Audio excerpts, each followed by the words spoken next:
எஸ்கேஆர்என் media நேயர்களுக்கு வணக்கம். இன்னைக்கு திரை விமர்சனம்ல நம்ம பார்க்க போகிற அடுத்த திரைப்படம் யோலா. மகேஷ் செல்வராஜ் தயாரிப்பில் ஷாம் இயக்கத்தில் தேவிகா, படவா கோபி, ஆகாஷ், பிரேம்குமார், விஜய், நிக்கி, சுபாஷினி, கண்ணன், பிரவீன், யுவராஜ், கணேசன் மற்றும் பலர் நடித்து வெளியாகியிருக்கும் படம்தான் யோலா. கதை: ஐடி நிறுவனம் ஒன்றில் வேலை பார்க்கும் தேவிகாவை பெண் பார்க்க வருகின்றனர் விஜய், நிக்கியின் குடும்பத்தார். தேவிகாவை பார்த்த நிக்கியின் மூத்த சகோதரி இந்த பெண்ணுக்கு ஏற்கனவே திருமணம் ஆகிவிட்டது என்று சொல்லி தேவிகாவின் அப்பா படவா கோபிக்கு அதிர்ச்சியை ஏற்படுத்துகிறார்.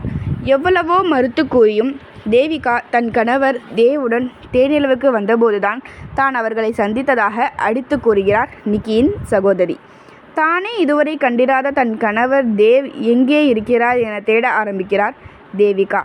ஒரு வழியாக தேவ் யார் என்பதை கண்டுபிடிக்க விஷயத்தை விளக்க அவரும் அதிர்ச்சியில் உறைகிறார். தங்களுக்கே தெரியாமல் இப்படி ஒரு திருமணம் நடந்தது எப்படி என்று இருவருமே இணைந்து புலனாய்வை தொடங்குகின்றனர். இருவருக்கும் வழக்கறிஞர் ஒருவர் திருமணம் செய்து வைத்ததற்கான சாட்சியும் அதற்கான பதிவு சான்றிதழும் கூட இருப்பதாக அறிவிக்கின்றனர். உண்மையில் நடந்தது என்ன, இதற்கான பின்னணி என்ன என்பதுதான் யோலோ படத்தின் மீதி கதை. கதாநாயகனாக தேவ் புது வரவு என்றாலும் நடிப்பிலும் நடனத்திலும் நன்றாகவே நடித்துள்ளார். கதாநாயகி தேவிகா அழகாலும் நடிப்பாலும் நம்மை கவர்கிறார். கதாநாயகியின் அப்பாவாக படவா கோபி சிறப்பாக நடித்துள்ளார்.